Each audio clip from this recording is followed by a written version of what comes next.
GS के लिए एक चीज आखिरी बता देता हूँ, अगर आप क्या नहीं पढ़ेंगे बता देता हूँ, और क्या पढ़ेंगे। स्टैटिस्टिक आपने छोड़ दिया और रात दिन पढ़ाई किए, रात दिन, तो गन्ना पदाधिकारी से ऊपर नहीं बनेंगे। एक बीपीएससी का आखिरी है शुगर कैन ऑफिसर, वो बन जाएंगे। तो गन्ना पदाधिकारी बनना है तो स्टैटिस्टिक छोड़ दीजिएगा। स्टैटिस्टिक में एक प्रश्न छूट गया, मार्केट से बाहर, आउट ऑफ मार्केट हो जाएंगे। एक प्रश्न छोड़ दिया ना पूरा, तो अच्छा 67वां का पीटी पे फोकस करना शुरू कर दीजिएगा उसी दिन से, रिस्क मत लीजिएगा। छूटेगा क्या आपका साइंस टेक। साइंस टेक में पैटर्न बदल रहा है अब। साइंस देखिए इस बार आप पता नहीं आप लोग प्रश्न देखा कि नहीं देखा 65वीं का। कोरोना कितने प्रश्न पूछेंगे मेन से बताइए? 3।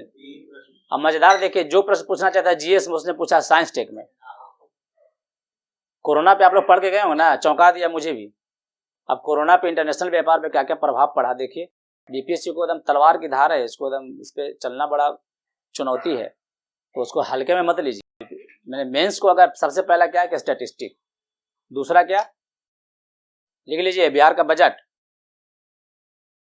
जी बिल्कुल, बिहार का बजट का शॉर्ट नोट्स मार्केट में है, आता है, आता है कि नहीं आता है? आता है। लिखिए, नहीं लेना है। बिहार का जो बजट है वो नहीं लेना है शॉर्ट नोट्स। क्या समझे? ये अपने से पढ़ना है। जी बिल्कुल, हाँ तो 500 पढ़ जाइए ना मैडम। बीपीएससी मेंस के लिए इतना भी रिस्क नहीं लेंगे। अपने पढ़ने से ये फायदा होगा ना कि आपको कंफ्यूजन नहीं रहेगा। जैसे ठीक है पूछता हूँ, कितना परसेंट बन है जी बिहार में? हाँ ठीक है, 7.66 है, 7.73 नहीं है?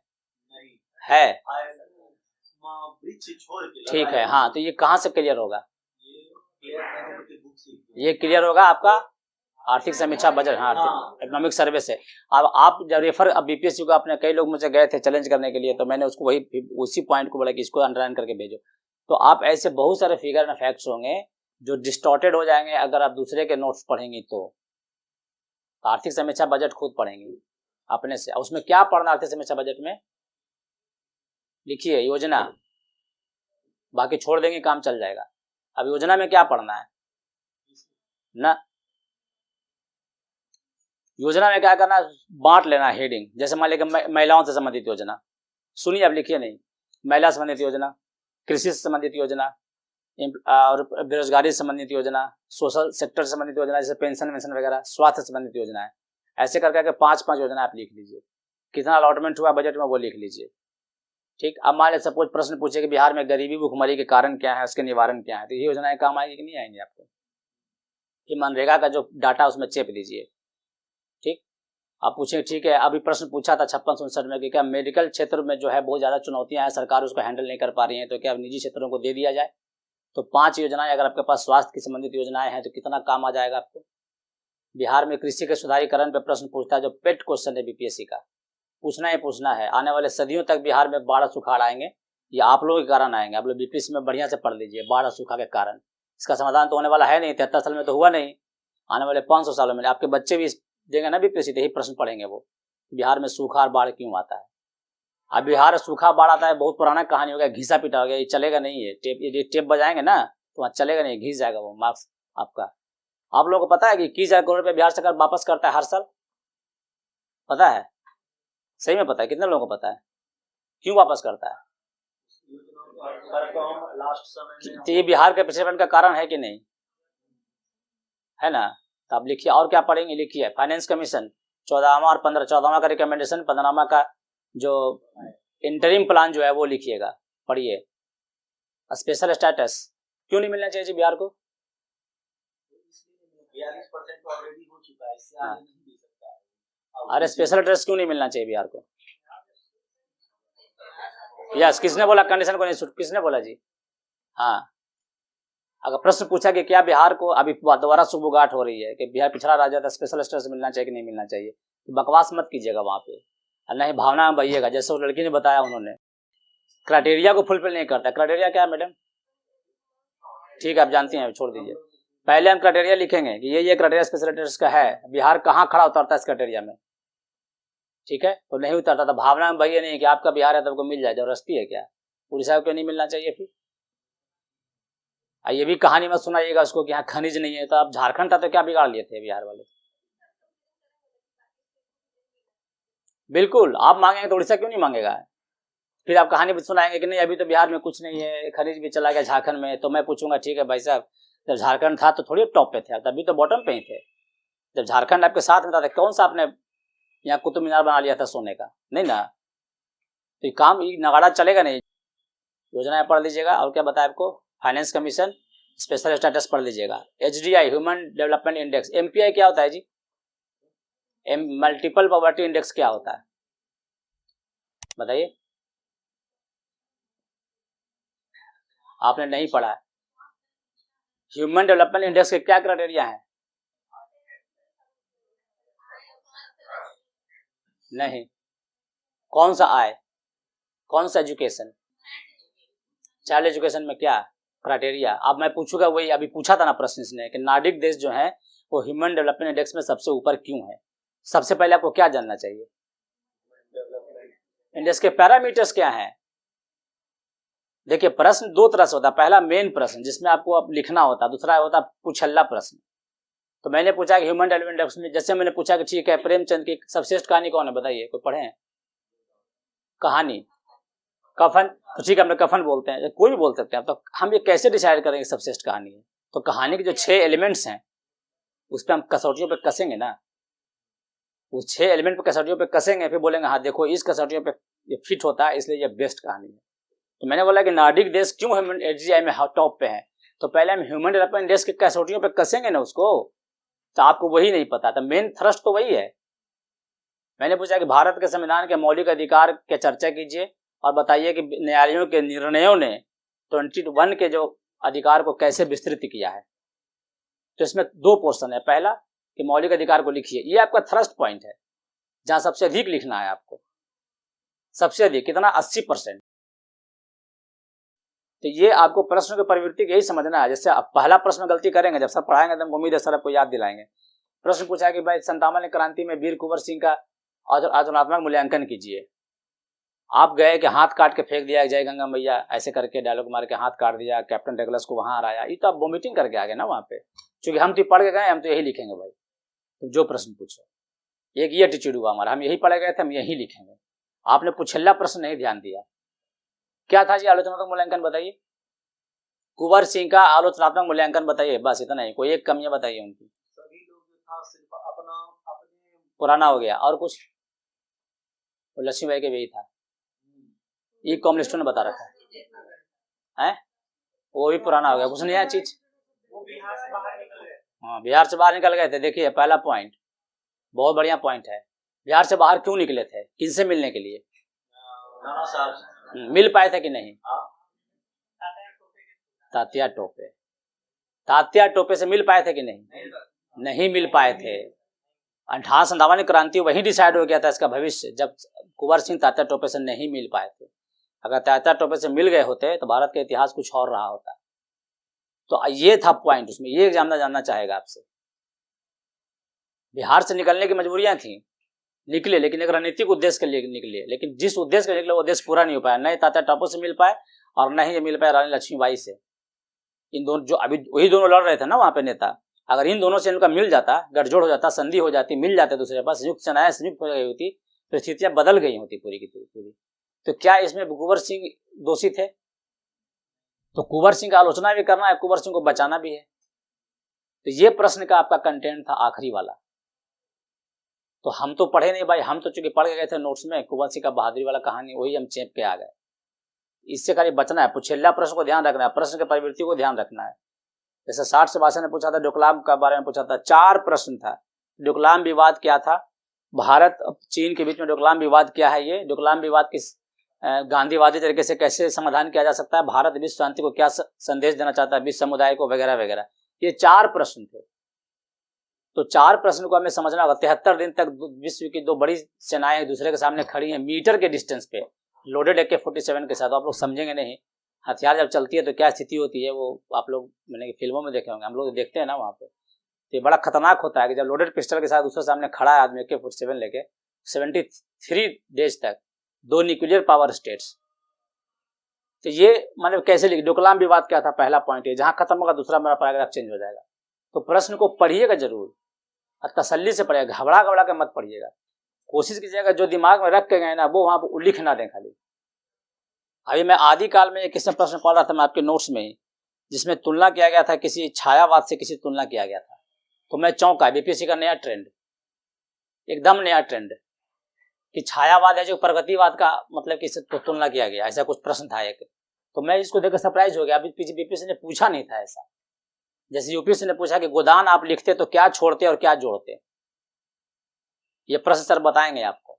बहुत सीधा सा प्रश्न है भाई, उपन्यास के तत्व पे लिखना था। ये जो उपन्यास के तत्व पे फिट होता है गोदान में वो हम लिख देंगे, जो उपन्यास के तत्व पे नहीं फिट होता हम नहीं लिखेंगे, वही छोड़ देंगे। यही प्रश्न है ना।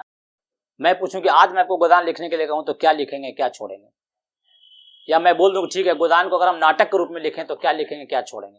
बहुत आसान प्रश्न है, नाटक के तत्व पूछ रहा है। इनफैक्ट वो जानना चाहता है कि नाटक के तत्व आपको पता है कि नहीं। नाटक के तत्व पता है तो नाटक के तत्व के कसौटियों पे हम गोदान को कस देंगे, जो आएगा हम रख लेंगे, जो नहीं आएगा हम छोड़ देंगे। यही प्रश्न था ना। अब गोदान का बनावट और बुनावट, ये तो कथ्य और शिल्प का प्रश्न था, यही है ना, कथ्य और शिल्प। तो प्रश्न को अगर समझेंगे तो पकड़ लेंगे, नहीं समझेंगे तो जो आप लिख के गए हैं, जो आप सोच के गए हैं, जो डिसाइड करके गए हैं कि यही लिखना है वही लिख कर आएंगे, और ऐसे लोगों की संख्या वहां ज्यादा होगी। पूछिए। साइंस टेक सर बताएंगे आपको। साइंस टेक में देखिए सर का बहुत बढ़िया चीज मुझे पसंद है। सर ने बोला कि विद्यार्थी को कुशल गृहिणी होना चाहिए। कुशल गृहिणी मतलब क्या है कि आपके घर में गया कि भाई हमको पराठे खिला दीजिए, तो आटा तो कंटेंट सेम ही है ना, थोड़ा सा अजमाइन मंगरेला डाल दे तो पराठा हो गया। कंटेंट क्या है आपका, आटा। कंटेंट क्या है आपका, मैंने कुशल गृहिणी के पास रॉ मटेरियल होता है, उसी में से पराठा बनता है, रोटी बनता है, फ्राइड राइस बनता है उसी चावल से ना। तो आप कंटेंट जुड़ाइए, आप कुशल गृहिणी बनिए। अब साइंस टेक का प्रश्न बहुत आसान है, वो लिख लीजिए, मैंने कॉपी पे लिखिए। पहला लिखिए स्वास्थ्य, बहुत हाई प्रोफाइल केस है। स्वास्थ्य क्यों, अब सुनिए फिर लिखिए। कभी आपने सोचा कि हाई प्रोफाइल लोग भारत में जो 70% जो कैंसर पेशेंट्स हैं वो नॉन स्मोकर और नॉन ड्रिंकर क्यों हैं?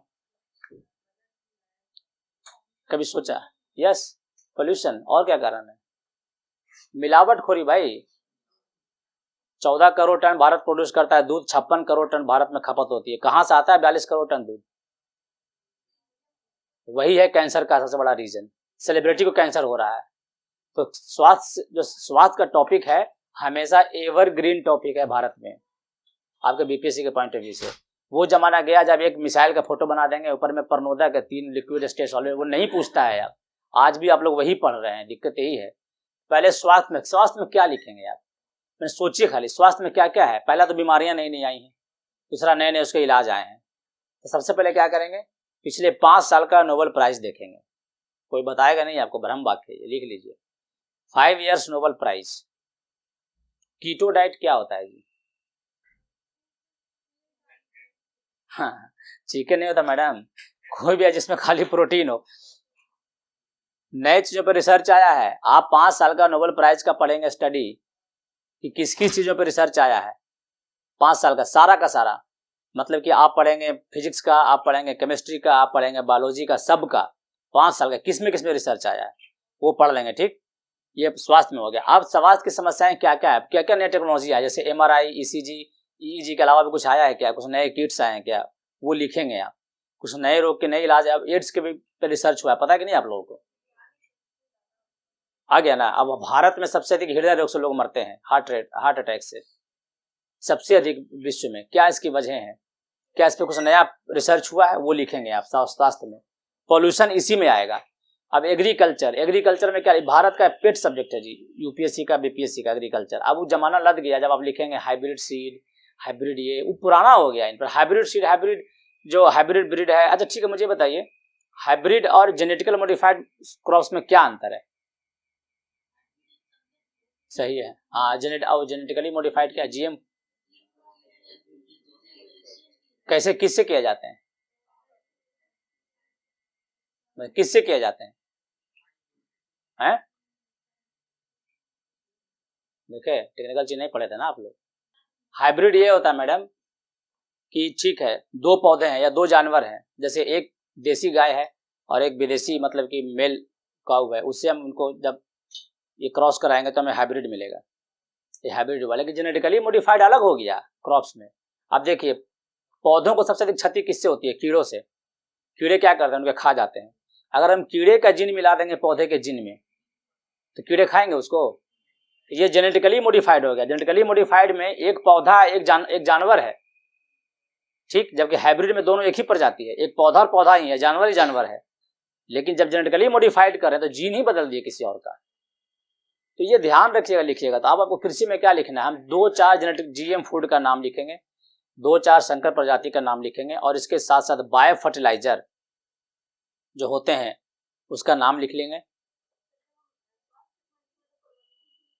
बिल्कुल लिखेंगे। हाँ नहीं, प्रबंधन को आप देखिए, आप टेक्निकल टर्म लिखेंगे खाली, वो आप लिख लेंगे वहां पे। आप हड्डियों का ढांचा तैयार कीजिए ना, बाकी वहाँ चढ़ा लेंगे आप वहाँ पे जरूरत पड़ेगा तो जेनेटिकली मॉडिफाइड के 2-4 क्रॉप्स का नाम लिखेंगे, 2-4 संकर प्रजातियों का नाम लिखेंगे, 2-4 बायो के जो ये है बायो कंपोस्ट है उसका नाम लिखेंगे। ये सब नाम लिख कर रख लेंगे एडवांस पे। आप बार बार उसको 10 दिन पे एक बार देखेंगे। हम मैं पूछूंगा ठीक है 2 बायो फर्टिलाइजर का नाम बताइए, ठीक है बता देंगे। 2 बायो पेस्टिसाइड का नाम बताइए। हम क्यों छिड़केंगे उसमें तेल मसाले? हम बायो पेस्टिसाइड का इस्तेमाल करेंगे। ऐसा चीज घास लगा देंगे दूसरे घास को खत्म कर देगा, तो बायो पेस्टिसाइड वीडीसाइड का नाम लिख लेंगे। फिर अभी जो नए नए रिसर्च हुए हैं जो आपको मिलेंगे, आपको कहाँ पे? नोबेल प्राइज वाले में। गेहूं की नई प्रजाति का विकास होगा। अभी आपको पता है अर्जेंटीना ने जीएम क्रॉप्स का जो गेहूं का इस्तेमाल करने का परमिशन दे दिया, आपको पता है? सबसे अधिक अर्जेंटीना गेहूं उपजाता है। आखिर अर्जेंटीना को क्या जरूरत है जीएम फूड बनाने का? ये भारत बनाता, चीन बनाता, पाकिस्तान बनाता, मुझे समझ में आता। अर्जेंटीना ने क्यों बनाया? आप लोग गौर नहीं किया क्यों बनाया? भारत ने जब नेशनल फूड सिक्योरिटी मिशन जब एक्ट लागू किया तो चाइना ने डब्ल्यूटीओ में कंप्लेन क्यों किया था? बताइए। नहीं पढ़ते हैं आप लोग? कंफर्म है कि डब्ल्यूटीओ में चाइना ने क्यों कंप्लेन किया? भाई हमारे मर्जी है, हम करेंगे, इसमें हमारा देश, हम बनाएंगे नेशनल फूड सिक्योरिटी मिशन, आपको क्या तकलीफ है? चाइना ने डब्ल्यूटीओ में कंप्लेन किया था, क्यों किया था? सोचिएगा कभी नेक्स्ट मौका में।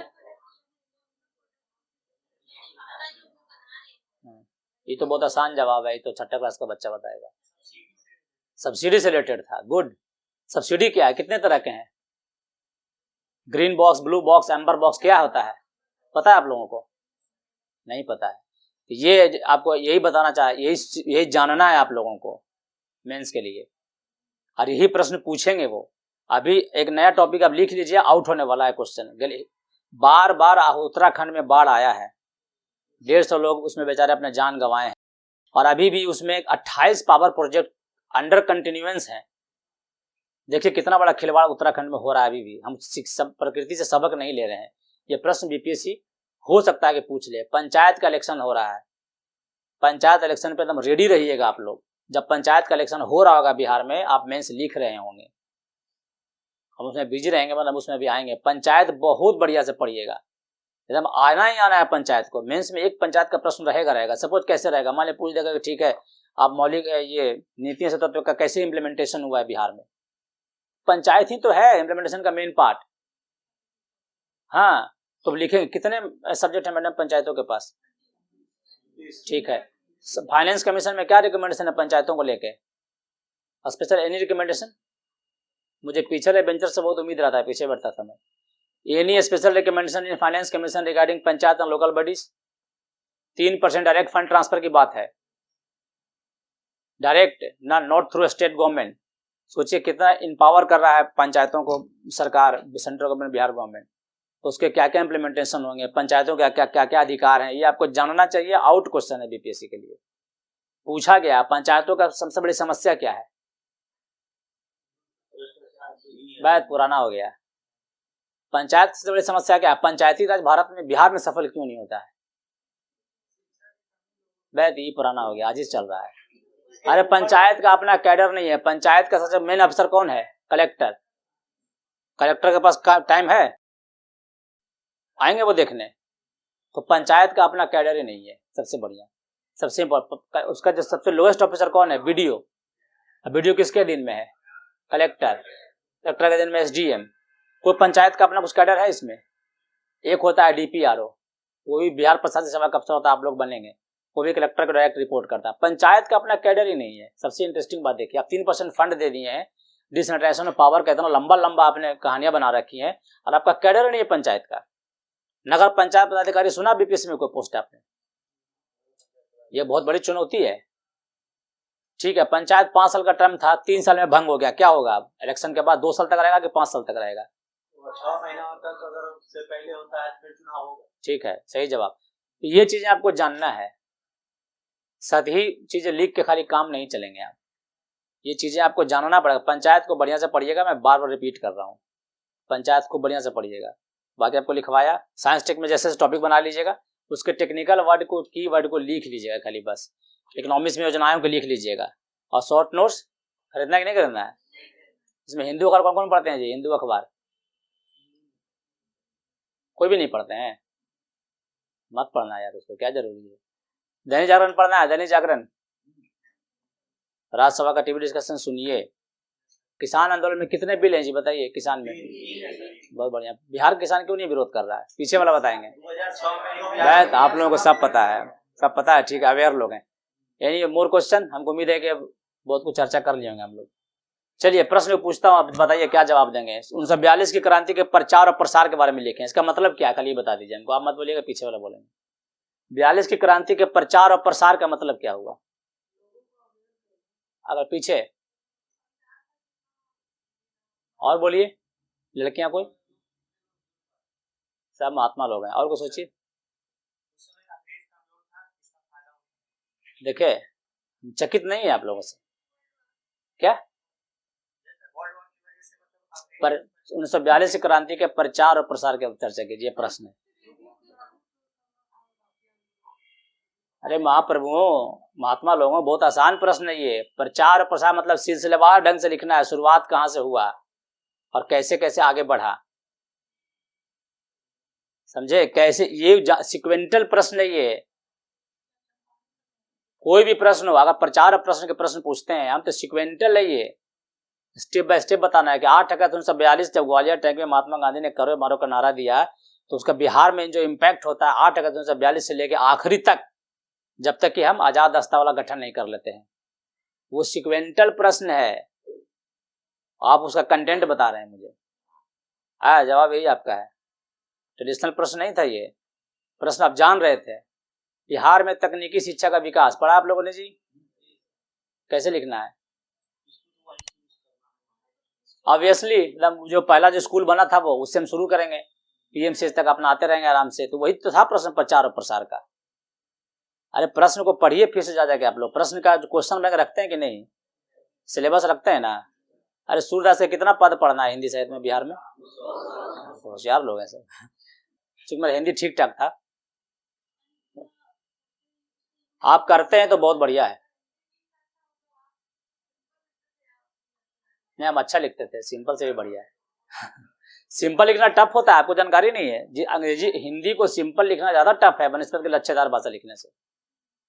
सिंपल लिखेंगे तो ज्यादा टफ है। इनफैक्ट ज्यादा मजा उसी में है, जब एग्जामिनर को मजा उसी में आएगा। तो शब्दों पे पकड़ है तो कोई दिक्कत नहीं है। देखिए, लच्छेदार भाषा की एक समस्या क्या है कि आप संभाल नहीं पाते हैं। संभाल लेंगे तो बहुत अच्छी बात है, संभाल लेंगे तो अच्छी बात है, वरना रिस्क क्यों लेंगे? हिंदी के लिए बेस्ट जगह पे आप निश्चिंत रहिए। हिंदी के लिए आप बेस्ट जगह पे हैं। जब सर 5 दिन क्लास लेते हैं तो 5 दिन तक कम से कम ये कीजिए कि आप रिवाइज कीजिए। मैंने देखा आपके मटेरियल को, पिछले प्रीवियस क्वेश्चन सब उसमें दिया हुआ है पिछला से, आप पैटर्न को समझ जाएंगे इसमें क्या पूछने वाला है। आप 5 दिन तक रिवाइज कीजिए और अपना एक शॉर्ट नोट जरूर बना लीजिए, सर जो दिए हैं उसको भी। मान लीजिए सर का 5 पेज आदि काल का है तो हम 1 पेज में कैसे ले आए, ये हमेशा प्रयास। अगर आप ये सब करना शुरू कर देते हैं तो जब मेंस लिखना होगा ना, तो किसी 1 पेज से काम चल जाएगा। आदि काल को 1 पेज में लिखना हो हमको, तो कैसे हम लिखेंगे? तो 10 कविताएं लिख लेंगे, थोड़ा सा विशेषताएं लिख लेंगे, बस इतना कर से काम चल जाएगा। मान लिया हम आदिकाल की प्रवृत्तियां, तो डिंगल का 1 एग्जाम्पल, पिंगल का 2 एग्जाम्पल, रासो सहित का 1 एग्जाम्पल, ऐसे लिखते जाएंगे हम। दरबारी चारण भाट का भी था, उसका 1 एग्जाम्पल, 1 दोहा लिख देंगे। ऐसे करके हम 1 पन्ने में आदिकाल को बना के हम रख लेंगे। जब हमको जरूरत पड़ेगा मेंस का, तो हम सिर्फ वही रिवाइज करेंगे आखिरी में। तो ये थोड़ा सा प्रयास कीजिएगा कि आप लोग कर लें 1 पेज में। मैं इंटरव्यू में मैं था ही नहीं, मेरा मुझसे मेरा इंटरव्यू सिर्फ पुलिस से पूछा गया था। यूट्यूब पे रिकॉर्ड है, देख लीजिएगा आप लोग। सेम इंटरव्यू मेरा है जो मैंने दिया था। हाँ, ये जानना चाहिए आप लोगों को। जब हालांकि ये बहुत गलत प्रश्न है, मेंस में आप लोग फैक्चुअल प्रश्न पूछ रहे हैं। देखिए, सबसे बड़े गलतफहमी उस पर भी वीडियो रिकॉर्ड है संवाद कोचिंग में। इंटरव्यू की तैयारी कैसे करें? तो लोग एक गलतफहमी है कि इंटरव्यू नॉलेज का टेस्ट नहीं है, इससे बाहर निकल जाइए। इंटरव्यू नॉलेज का टेस्ट है और बहुत मजेदार नॉलेज का टेस्ट है। कभी कभी तो सिर्फ नॉलेज ही टेस्ट ही पूछ देगा। तो नॉलेज का टेस्ट कब हो जाता है इंटरव्यू? जब आप चाहते हैं, आपकी इच्छा पे। जैसे मैंने पूछा भी, ठीक है कि बिहार में जो कि पॉलिटिकल स्टेबिलिटी है, सबसे लोएस्ट पार्टी सरकार में है, सबसे हाईएस्ट पार्टी विपक्ष में है, इस पर आप क्या कहना है? तो आप उसको बोले कि सर मैं पॉलिटिक्स में इंटरेस्ट नहीं लेता हूँ, या बोले ठीक है सर बहुत बढ़िया चीज़ है, बहुमत तो है ना। आपने प्रश्न को काट दिया, आप प्रश्न से बच गए। मैं दोबारा प्रयास करूंगा। ठीक है, बात बताइए, मुख्यमंत्री बनने का क्या क्राइटेरिया है? लार्जेस्ट पार्टी होना जरूरी है क्या? तो नहीं सर, जो जिसका बहुमत है वो बनेगा। फिर आपने इंटरेस्ट नहीं दिखाया। अब एक इंटरव्यूअर आपसे बोर हो गया, ठीक है यार इसको ले चलो वहीं पे, अब जहाँ से इसको जाना है। कितना उम्र चाहिए मुख्यमंत्री बनने के लिए? राष्ट्रपति के लिए क्या क्राइटेरिया चाहिए जी? ठीक है, 10 मौलिक अधिकार बताओ, 5 मौलिक कर्तव्य बताओ, हो गया आपका इंटरव्यू खत्म। जब आप ऐसा करेंगे तो होगा। जब आप चाह लेंगे कि हमसे ऑब्जेक्टिव पूछे, तो ऑब्जेक्टिव पूछेगा, क्या करेगा वो? आप उसका जवाब नहीं देंगे, आप उसमें इंटरेस्ट नहीं लेंगे, या आप उसको ऐसे शो कर देंगे बड़ी लैंग्वेज से कि तो बेकार प्रश्न है। एक मेरे डीएसपी मित्र हैं पांडे जी, वो ट्यूशन पढ़ाते थे बच्चों को मैथ का। उसे 10-5 को मैथ का प्रश्न पूछा, वो बहुत नाराज थे कि हमसे तो कुछ पूछा ही नहीं। मैंने कहा उसकी समस्या है, नहीं पूछा तो जो पूछा गया उसी पर जवाब मार्क्स देगा वो। Now he is DSP with me. तो इंटरव्यू का आप चिंता ना करें, हम आएंगे इंटरव्यू के दौरान बीच में आपसे मिलने के लिए। इंटरव्यू अब कुछ है नहीं, इंटरव्यू वही है जिसके लोग करते क्या है कि इंटरव्यू की तैयारी करते हैं। आप तैयारी कीजिए अपने आप का। दूध को बनाइए शुद्ध, समझे? दूध आपको बेचना है तो दूध को शुद्ध बनाइए, पहला तरीका। दूसरा कि लैक्टोमीटर वाला से सेटिंग कर लीजिए कि दूध को नापे ना, तो आपके जो कलाकारी को लैक्टोमीटर दिखाए नहीं। तो आसान क्या है, दूध को शुद्ध बना लेना। अगर आपने अपने पे तैयारी कर ली, जैसे मैं बोला कि मैं डीएसपी बनना चाहता हूँ, पहला ऑप्शन क्या है जी? डीएसपी। दूसरा ऑप्शन क्या है? तो एसडीएम। हो गया बंटाधार। दूसरा ऑप्शन जब बिजनेस अवेलेबल था डीएसपी का, तो क्यों नहीं दिया आपने? मैं बोला ठीक है, मैं ना मुझे यूनिफॉर्म बहुत पसंद है। बहुत बढ़िया था, मैं पूछूंगा कि ठीक है बताइए आईजी का रैंक का स्ट्रक्चर क्या होता है कंधे पे? वो मुझे पता ही नहीं। भाई 3 स्टार डीएसपी का भी होता है, मुंबई में 3 स्टार तो इंस्पेक्टर का बता, दोनों में कैसे पहचानेंगे? हाँ ठीक है, मतलब ये जानते, ठीक है, प्रथम पुलिस सुधार आयोग के क्या रिकमेंडेशन थे, धर्मवीर आयोग में क्या रिकमेंडेशन था, प्रकाश सिंह बाल यूनियन ऑफ इंडिया का 2004 का क्या रिकमेंडेशन है सुप्रीम कोर्ट का पुलिस रिफॉर्म केस के लिए, और आपको पता ही नहीं है। तो हम ये कन्फर्म हो गया ना कि आप मुझे चेपने के लिए आए थे यूनिफॉर्म वाला ड्रामा। आपका नंबर तो कट जाएगा। फिर मैं पूछा कि ठीक है आप एसडीएम क्यों बनना चाहते हैं? तब मुझे भ्रष्टाचार से बहुत आपत्ति है। बहुत बढ़िया, मैं छोड़ दिया आपको। 15 मिनट बाद पूछूंगा कि ठीक है आप एसडीएम बना के भेज देंगे आपको नवादा में, तब क्या करेंगे? तो मैं महिला सशक्तिकरण करूंगा सर, शिक्षा को बढ़ावा दूंगा, रोजगार उत्पन्न करूंगा। बता, भ्रष्टाचार आपका एजेंडा में है ही नहीं। जिस भ्रष्टाचार से दुखित होकर आप एसडीएम बनना चाहते थे, मैं 15 मिनट बाद आपसे पूछा कि एसडीएम बनने के बाद क्या करेंगे? 15 मिनट बाद, तुरंत नहीं, तो बता ही देंगे आप। तो आपने शिक्षा, स्वास्थ्य, महिला सशक्तिकरण जो आपने चेप दिया ना कोचिंग में नोशवा में, आपने वही मुझे बक देंगे आप। तो मैं हंसूंगा, फिर मुझे हंसी आएगी कि देखो ये तो बड़ा बड़का चेप आवाज आदमी है भाई, तो पकड़ा जाएंगे आप 2 मिनट में। तो इंटरव्यू में गलती क्या कर देते हैं आप? घुमा देते हैं। मैं इंटरव्यू का वीडियो सुनिएगा, संवाद कोचिंग पर रिकॉर्ड है, बड़ा हिंदी से जुड़ा हुआ है। अरे वो कहानी पढ़ा ना, कृष्ण जब माखन खाते तो क्या बोलते हैं कि मैया मोरी मैं नहीं माखन खायो, हाँ ग्वाल बाल सब बैर पड़े हैं बरबस मुख लपटायो, अब भोर भय गैयन के पीछे मधुबन मुँह पठाए। वो तो जस्टिफाई करेंगे भाई, हमको तो जो ग्वाला का जो बच्चा सब है, बदमाश लोग, जबरदस्ती मेरे मुंह में लपेट दिया है, हम थोड़ी खाए मक्खन। यशोदा क्या कर रही है कि बिल्कुल सही, तुम नहीं खाए। तो इंटरव्यू में आप वही करके आते हैं, आपके मुंह में मक्खन लगा हुआ है, आप इंटरव्यूअर को बता रहे हैं कि हम कहाँ मक्खन खाए हैं। तो यशोदा आपकी है, वो तो जान रही है कि आप ही चोर हैं। और नंबर कट गया तो छाती पीटते बाहर आएंगे कि भाई हम तो बढ़िया जवाब दिए थे, बहुत सेटिंग है बीपीएससी में। तो इसके लिए बच जाइए, वो सब टेंशन मतलब। इंटरव्यू हम दोबारा मिलेंगे, हम बिहार में रहेंगे, इस पर फिर से चर्चा करेंगे इंटरव्यू के लिए। आप चिंता मत कीजिए, फिलहाल मेंस पे कंसंट्रेट कीजिए। और पूछिए कोई। पॉलिटी सबसे प्यारा सब्जेक्ट है मैडम, किसने पूछा? तो हाँ, पॉलिटी का प्रश्न का देखिए एक ट्रेंड क्या है। हम अब पता नहीं आप लोग मेंस के लिए कितना पढ़े ये सब क्वेश्चन पेपर। जैसे मैंने बताया एग्जाम्पल देके, पॉलिटी के लिए पहले बेसिक चीज आपको जानना चाहिए। मौलिक अधिकार, मौलिक कर्तव्य, नीति से तत्व, राष्ट्रपति के पावर, क्राइटेरिया, ये सब जानना चाहिए। जैसे राज्यपाल से प्रश्न लगातार बिहार में पूछे गए कि राज्यपाल एक संवैधानिक पोस्ट है, राज्यपाल फलाना पोस्ट है, बिहार में 1990 से लेकर अभी तक राज्यपाल का क्या कार्यकाल रहा है वो जानना चाहिए। तो इसमें जो अब बेरूवारी बात वर्ष इन्होंने फिंडा क्या था जी, मुझे पहले बता दीजिए आप लोग। ठीक है, और कुछ था? अब देखिए, मैंने राज्यपाल के बारे में लिखना है हमको। कर्नाटक में घटना घटी थी, पढ़ लीजिएगा आप लोग, जिसमें कि फ्लोर टेस्ट के बारे में क्या कहा था वो आपको जानना चाहिए। तो अब हम राज्यपाल का कंट्रोवर्सी के बारे में प्रश्न लिख रहे हैं। राज्यपाल एक मात्र ऐसा संवैधानिक पोस्ट है जिसकी नियुक्ति का प्रावधान है और हटाने का प्रावधान नहीं है। ये पहला प्रश्न आपका लिखना चाहिए। तो राज्यपाल इतना विवादित क्यों है ये पोस्ट? क्योंकि हटाने का प्रावधान नहीं है। लगभग राष्ट्रपति के प्रसादों पद पर्यंत पद ग्रहण करता है। ये इसकी सबसे बड़ी विडंबना है राज्यपाल की पोस्ट की। तो अब हमको पास दो विकल्प है। पहला कि हम खुल्लम खुल्ला राज्यपाल का नाम लिखें, स्टेट का नाम लिखें और पार्टी का भी नाम लिखें और अपना पॉलिटिकल एफिलिएशन जो है हम शो कर दें एग्जामिनर को।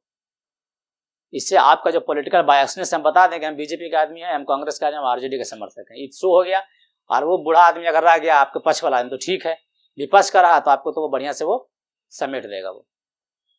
तो सबसे आसान तरीका क्या है? जैसे मैं प्रश्न पूछा, छोड़िए एग्जाम्पल ही देता हूँ। बिहार में सबसे लोएस्ट जो जिनका सीट आया है वो मुख्यमंत्री हैं, जो सबसे हाईएस्ट आया है वो विपक्ष में है। यही प्रश्न है, क्या इस संविधान के मर्यादा का उल्लंघन है कि नहीं? नहीं है सर। क्या, क्यों नहीं है? पीछे वाला, सबसे पीछे वाला बोलेंगे जी। तो क्या है, क्यों क्यों उल्लंघन नहीं? हाँ, तो इस प्रश्न का स्वरूप क्यों नहीं? हाँ बताइए आप, क्यों नहीं है? जनरल ठीक, लगभग ठीक है। हाँ, क्यों? सबसे पहले क्या लिखना चाहिए आपको इसमें? सब ना ना ना ना, सबसे पहले मुख्यमंत्री कैसे बनता है वो लिखना है, संवैधानिक प्रोविजन है ना। विधानसभा में बहुमत दल का नेता मुख्यमंत्री बनेगा। सबसे पहले शुरुआत यहीं से होना चाहिए ना। जब प्रश्न विवादास्पद हो तो हम विवाद से बचने ना, हम फैक्ट पे जाएंगे। फैक्ट कहाँ से लेंगे हम? पहला भारत के संविधान से लेंगे। तो जब भारत के संविधान में लिखा हुआ है कि आर्टिकल फलाना में, कितना आर्टिकल है जी? 100, ठीक है, 163 आर्टिकल में लिखा हुआ है कि जो मुख्यमंत्री होगा वो विधानसभा में बहुमत दल का नेता होगा। तो हमने सारे कंट्रोवर्सी को वहीं क्लोज कर दिया अपना संवैधानिक प्रोविजन देख के। ये मैं थोड़ी कह रहा हूँ, ये मैंने नहीं कहा ना, है तो भारत के संविधान ने कहा।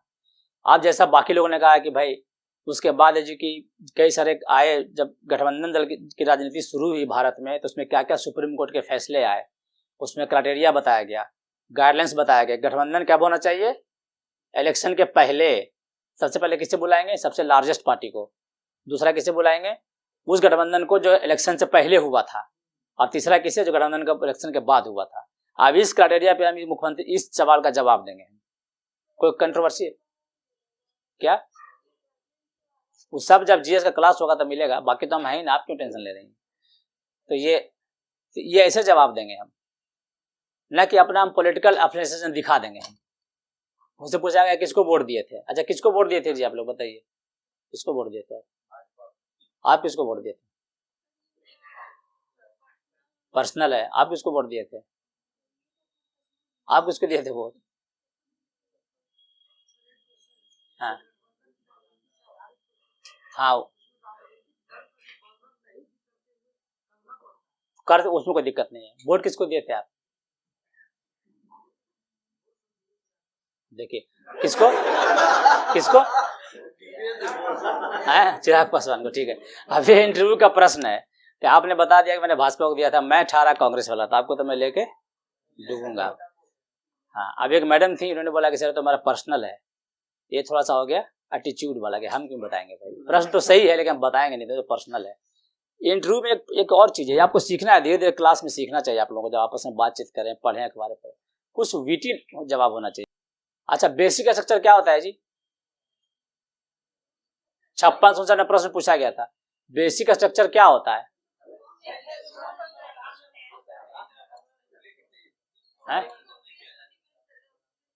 क्यों नहीं व्याख्या करता है सुप्रीम कोर्ट बेसिक स्ट्रक्चर को? तो मतलब कि ये तो हमेशा सुप्रीम कोर्ट के हाथ में रहेगा, बाकी सब बदल, कोई दिक्कत नहीं है। तो ये प्रश्न 56 में पूछा गया है। जस्टिस नहीं, सब सिंपल बात है, मैंने तो इसके खिलाफ में लिखा था। हम अब ये कंट्रोवर्शियल प्रश्न है। इमेजिन कीजिए पूछा, जैसे भारत में नेशनल जुडिशियल अकाउंटेबिलिटी बिल पारित किया गया, आधे से अधिक राज्यों ने किया, संसद ने 2/3 बहुमत से किया, बावजूद इसके सुप्रीम कोर्ट ने क्वेश कर दिया कि भाई ये बेसिक स्ट्रक्चर का उल्लंघन है। अब ये प्रश्न पूछा आपसे, कॉलेजियन सिस्टम प्रश्न पूछता है या बेसिक स्ट्रक्चर का प्रश्न पूछता है, तो आप इस मामले में स्टैंड ले सकते हैं, क्योंकि ये भावना जुड़ा प्रश्न नहीं है, प्योर फैक्ट वाला प्रश्न है। भाई जिस कॉलेजियम सिस्टम का संविधान में चर्चा नहीं है, उसको उसी को आधार बना के आप किसी बिल को कैसे रिजेक्ट कर सकते हैं कि ये संविधान के बेसिक स्ट्रक्चर के खिलाफ है। कॉलेजियम की चर्चा है संविधान में, नहीं ना। जब संविधान में जब कॉलेजियम ही नहीं है, इसके खिलाफ कैसे हो गया बेसिक स्ट्रक्चर कॉलेजियम हमारा जो आपने थोप दिया है। तो इन मुद्दों को आप खुलेआम लिख सकते हैं, बेधड़के, बिना डरे और बिना सहमे। कई के मुद्दों पे आपको स्टैंड लेना पड़ेगा, कई मुद्दों पे आपको क्लियर स्टैंड लेना पड़ेगा कि भाई ये है। जैसे मैं 56 ने प्रश्न पूछा था हमारे टाइम में कि भाई ये स्वास्थ्य सेवाएं को क्यों नहीं करना चाहिए प्राइवेटाइज, तो मैं उसके विपक्ष में था कि नहीं करना चाहिए प्राइवेटाइज। क्योंकि जिस तरह से मीडिया को कुछ कॉर्पोरेट हाउस ने कब्जा कर लिया, आपके स्वास्थ्य सेवाओं को कब्जा कर लिया। अगर आप स्वास्थ्य सेवाओं को कॉर्पोरेटाइज कर देंगे, प्राइवेटाइज कर देंगे, तो आम आदमी की पहुंच से बाहर हो जाएगा। तो इसको खिलाफ लिखने में क्या समस्या है। तो ऐसे प्रश्न जहां विवादास्पद हों लेकिन वो फैक्ट बेस्ड हो, तो एक स्टैंड ले लेना है वहां पे, तब डरना नहीं है। वहां मिलाना जुलाना नहीं है। एग्जामिनर का जगह कंफ्यूज कि आप इधर भी हैं उधर भी हैं, वहां पे एकदम स्टैंड ले लीजिए आप। लेकिन इस तरह के प्रश्न जब फ्रंट टू फ्रंट हो रहे हैं, इंटरव्यू में हो रहे हैं, या ऐसा कुछ जैसे राम मंदिर का प्रश्न बहुत ज्यादा मतलब कि फैक्ट पे बेसिस नहीं है, कुछ भावना से भी जुड़ा हुआ है, आपके भी पूछने वाले के भी, तो आपको वहां पे फैक्ट पे चले जाना है, भावना पे नहीं जाना है। तो इस मतलब ये कि आप संवैधानिक प्रोविजन का जानकारी रखें, सुप्रीम कोर्ट के कुछ फैसलों का जानकारी रखें, 10-5 लिख के रखें, बेरीवारी, केशवानंद भारती सब लिख के रखें। भारत सरकार की विदेश नीति पढ़ने से पहले आप सब लोग पढ़ेंगे भारत की परमाणु नीति। ये लिखिए, नो फर्स्ट यूज। आप कितने लोगों को पता है कि भारत सरकार ने इस पॉलिसी से अपने आप को विड्रॉ कर लिया, नो फर्स्ट यूज से? बताइए, ये ड्रास्टिकली चेंज है। आप लोग ध्यान नहीं समझे, पैर के नीचे सुनामी निकल गया मेरा जब मैं न्यूज पढ़ा। तो भारत सरकार ने इस चीज के ऑफिशियली आधिकारिक रूप से इस घोषणा को वापस ले लिया, नो फर्स्ट यूज का। क्यों? हमने कहा था कि पहले भारत की परमाणु नीति क्या थी? दो, पहला कि हम गैर परमाणु संपन्न राष्ट्र पे परमाणु हमला नहीं करेंगे, दूसरा हम पहला इस्तेमाल नहीं करेंगे। भारत ने इसको दोनों को विड्रॉ कर लिया। मजेदार बात देखिए, भारत इतना ऑफेंसिव हो गया है अब कि भारत ने विड्रॉ कर लिया। अब ये गारंटी नहीं है कि मैं आपके ऊपर नहीं करेंगे, पहला हम कर देंगे जरूरत पड़ेगा। तो इसको छोटा मोटा घटना मत समझिए आप लोग। तो विदेश नीति वहां टर्न करती है। और क्या पढ़ेंगे? पंचशील, पंचशील पढ़ेंगे। उसके बाद नाम मूवमेंट पढ़ेंगे, नॉन अलाइनमेंट मूवमेंट। भारत की पूरी विदेश नीति किस पे है? पंचशील पे है। पंचशील के जो 5 तत्व हैं उसको पढ़ना है। देखिए, बेसिक जान लीजिए कि आपको सबसे पहले विदेश नीति पढ़ने से पहले सारे देशों के साथ जो संबंध है वो आपको जानना चाहिए। अब इसका मैं लूंगा एक छोटा सा एग्जांपल आपको टेस्ट। एक बार बताइए, भारत को क्या जरूरत पड़ा था ईरान में जाके ग्वादर पोर्ट बनाने का? रुक जाइए, बेकार जवाब, पीछे से बोलिए। ये सब वाहियात और घिसा पिटा जवाब। चीन को गिरने से क्या मतलब है? हाँ बताइए, उससे क्या बिगड़ जाएगा मध्य देश से? कोई खास देश जिसको ध्यान में रखा गया? अफगानिस्तान। मैडम क्यों अफगानिस्तान को रखा गया बताइए? अफगानिस्तान, ये सही जवाब। सबसे मेन सेंटर पे कौन स्टेट रखा गया था? अफगानिस्तान। भारत की ये मेन है। लेकिन आप विदेश नीति पढ़ते हैं तो आपको जानना चाहिए कि ग्वादर पोर्ट पे आप चाइना को शामिल करने के लिए दबाव बना रहा है ये ईरान। भारत इतना इन्वेस्ट कर चुका है, आप चाइना को शामिल करेंगे तो जो रिंग ऑफ पर्ल की पॉलिसी है, तो कैसा कहा था कि भारत ने उस मोतियों की माला को चाइना के गले में डाल दिया है। अब ग्वादर पोर्ट पे अगर चाइना को ये कर लेंगे फिर तो भारत के रणनीतिक महत्व का बात ही खत्म हो जाएगा। तो ये विदेश नीति समझने से पहले इन चीजों पे ध्यान दीजिएगा। प्रश्न थोड़ी पूछेगा विदेश नीति वो कि आप भारत पाकिस्तान के संबंधों की चर्चा कीजिए, तो एग्जाम्पल दे देगा। तो एग्जाम्पल देने से पहले आपको प्रत्येक देश के साथ भारत की क्या क्या ऐतिहासिक रही है वो जानना पड़ेगा आपको। जैसे रेड क्लिफ और मैकमोहन लाइन में क्या ये है, समस्या क्या है दोनों को? थोड़े सर क्रिक विवाद क्या है? सर क्रिक विवाद क्या है? हाँ, वो तो हमें भी पता है। क्या विवाद क्या है वहां पे? सबसे पहले आपको क्या जानना चाहिए? क्या है? ना, वो तो उसका रीजन हो सकता है। सर क्रिक विवाद गुजरात में है। तो सबसे पहले जानना चाहिए कि भारत जब किसी भी देश का इंटरनेशनल बाउंड्री खींचा जाता है तो एक तो जमीन पे खींच दिए हम, पानी पे कैसे खींचते हैं? 50-50 खींचते हैं। अब उसमें समस्या यह है कि पानी पे जब 50-50 खींचते हैं तो मीठे पानी की होनी चाहिए। भारत कहता है कि तो खारे पानी की है, उस पर नियम लागू नहीं होगा। और अर्थ के रोटेशन से जो सर क्रीक है ना धीरे धीरे घुस रहा है पाकिस्तान की तरफ, तो पाकिस्तान कहता है कि हमको तो लॉस हो रहा है, आप बीच से खींचिए, फिक्स कीजिए इसको। अब भारत कहता है फिक्स नहीं करेंगे। तो सर क्रीक इशू सबसे पहले मान लीजिए इस तरह का प्रश्न पूछा जाता है कोई भी बॉर्डर का कि भाई इसमें क्या है, तो सबसे पहले आपको क्या जानना चाहिए कि क्राइटेरिया क्या है। मैं बार बार कहता हूँ क्राइटेरिया क्या है इंटरनेशनल बॉर्डर खींचने का। तो आपको पहले ये जानना चाहिए कि प्लेन पे हम क्या बॉर्डर की क्राइटेरिया है, समुद्र में कैसे हम खींचेंगे, पहाड़ों पे कैसे खींचेंगे। अब रेड क्लिप में लिख दिया कि .9J842 जो है उससे लेके ग्लेशियर तक ये वर्ड लिखा हुआ है। तो भारत ने लिख दिया, पाकिस्तान ने साइन कर दिया, दोनों ने। तब तक सियाचिन पे कोई विवाद नहीं था। पाकिस्तान से हिमालय पे चढ़ना आसान है, तो पाकिस्तान ने क्या किया, न्यूजीलैंड के पर्वतारोहियों को पास देना शुरू कर दिया कि आप चढ़िए, कोई दिक्कत नहीं है। तो ऐसा क्यों किया, पाकिस्तान ये बताना शुरू किया कि इलाका मेरा है। फिर स्विट्जरलैंड जर्मनी के कंपनी को 20,000 जोड़ी जूते बनाने का ऑर्डर मिला पाकिस्तान की सेना द्वारा।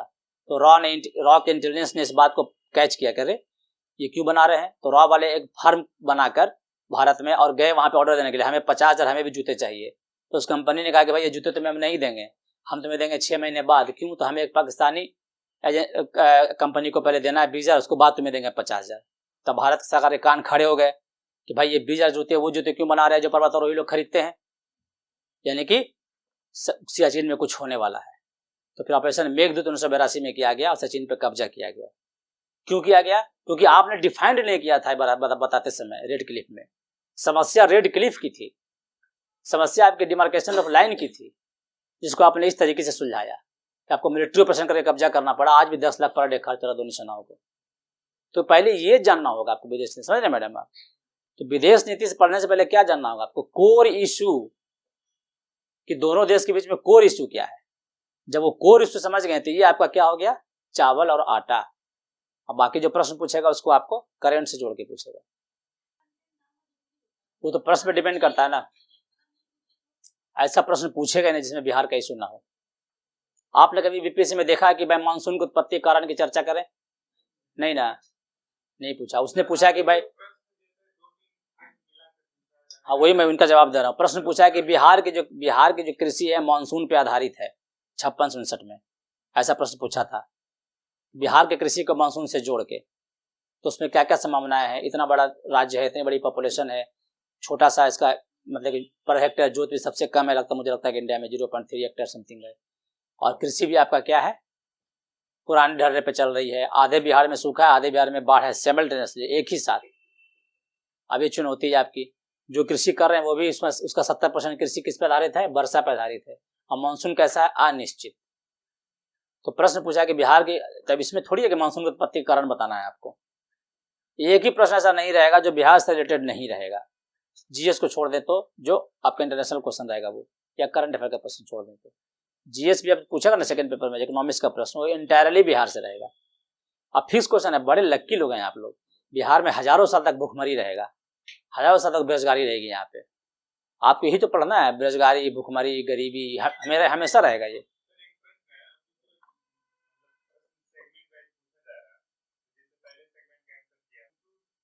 मैंने वही कहा था, जबरदस्ती कंक्लूजन नहीं देना जब तक कि पूछा ना जाए।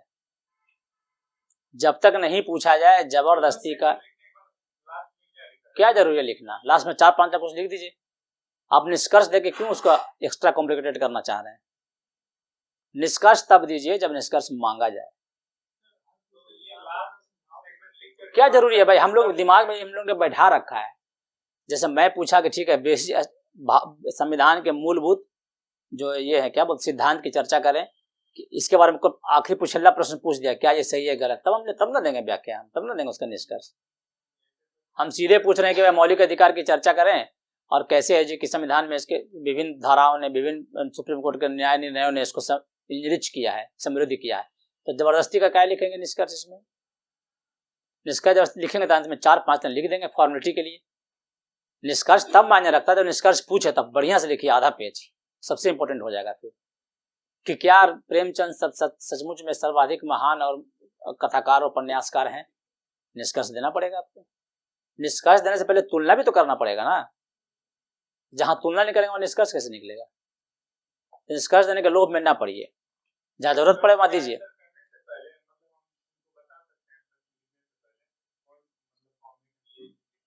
देखिए ये अच्छा प्रश्न है कि हम प्रश्न देखिए, सब संविधान की प्रस्तावना क्या है जी?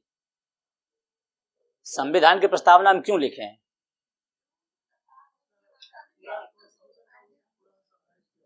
मतलब हम अगर पूरा संविधान नहीं पढ़े तभी हम समझ जाएंगे कि ये ऐसा, इससे ऐसा चीज हमको मिलने वाला है। तो आपका जो भूमिका है ना प्रश्न का, वही प्रस्तावना है। भूमिका से एग्जामिनर समझ जाएगा कि अब क्या लिखने वाले हैं। अब पॉइंट की जरूरत नहीं है, 5 लाइन में लिख देंगे ना भूमिका में, स्टार्टिंग में जब लिखेंगे सेंटेंस को, तो एग्जामिनर समझ जाएगा कि अब क्या लिखने वाले हैं। उसके लिए आप निश्चिंत रहिए, कंटेंट होगा तो समझ जाएगा। संस्कृत में कहावत है, वादे वादे तत्व बोधा जाए। तो मतलब अगर वाद है, कंटेंट है, कंटेंट तत्व बोध है, कंटेंट है, तो लैंग्वेज का महत्व नहीं है। अब मैं पूछा संविधान के मौलिक अधिकार के बारे में लिखिए, तब सीधे मौलिक अधिकार यहां से लिया गया है, अब फिर मौलिक अधिकार पे आ जाएंगे सीधे हम। आर्टिकल ही तो लिखेंगे, गजब। भूमिका में जब जितना कम लिखेंगे, फिर जितना भूमिका लिखेंगे कंटेंट से उतना दूर होंगे। जितना बहुत कम, 3-4 लाइन लिखिए, जितना कम लिखिए, जितना कम लिखिए मेरे तरफ से। तो ठीक है, ऑल द बेस्ट।